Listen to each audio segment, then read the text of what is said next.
10 foot মাটির নিচে কৃত্রিম পাকা গুহা তৈরি করে বাস করেন রঞ্জিত সাধু। 2020 সাল থেকে এভাবেই বসবাস করছেন তিনি। পূজা অর্চনার মধ্যে ইতোমধ্যে কেটে গেছে 4 বছর। নিঃসঙ্গ নির্জনে থেকে মহাদেবের সাধনা পালন করতে চান আরও 8 বছর। কত বছর থাকবেন আপনি এখানে? 12 বছর। 12 বছর শেষ হয়ে যাওয়ার পরে আপনি কি করবেন? এখানেই থেকে যাবেন? রঞ্জিত সাধুর বাড়ি নীলফামারীর জল ঢাকার ধর্মপাল ইউনিয়নের দেওনাই নদীর তীরে। কৃষিকাজের পাশাপাশি মনের টানে ভারতের বিভিন্ন তীর্থস্থান দেখতে যেতেন। সবশেষ 2020 সালের শুরুর দিকে ভারতের তীর্থ শেষ করে মৌনব্রতের সিদ্ধান্ত নেন রঞ্জিত।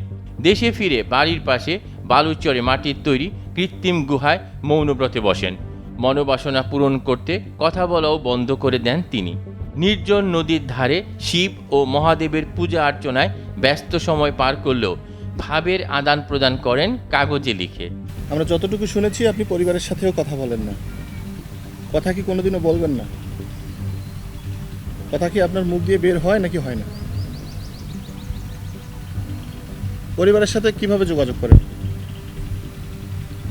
চিঠির মাধ্যমে। মৌনব্রতে বসার শুরুর দিকে আতপ চালের ভাত খেলেও এখন ভাতের পরিবর্তে খাচ্ছেন কলা, ভুট্টার গুঁড়া, চালের গুঁড়া, ফলমূল আর শাকসবজি। এসব খাবারের যোগান তার নিজ পরিবার বহন করে। উনি ভারত থেকে আসার পর আমাদেরকে বলছিল উনি মৌনব্রত পালন করবে।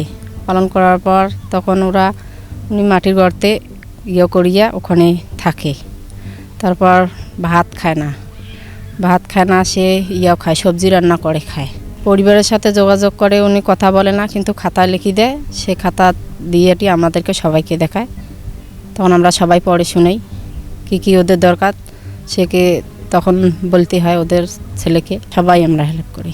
খাওয়া দাওয়া আগে তো মনে করেন যে রুটি খাইছিল, এখন তো রুটি বাদ দিছে, এখন সবজি রান্না করে খায়, ফলমূল খায়।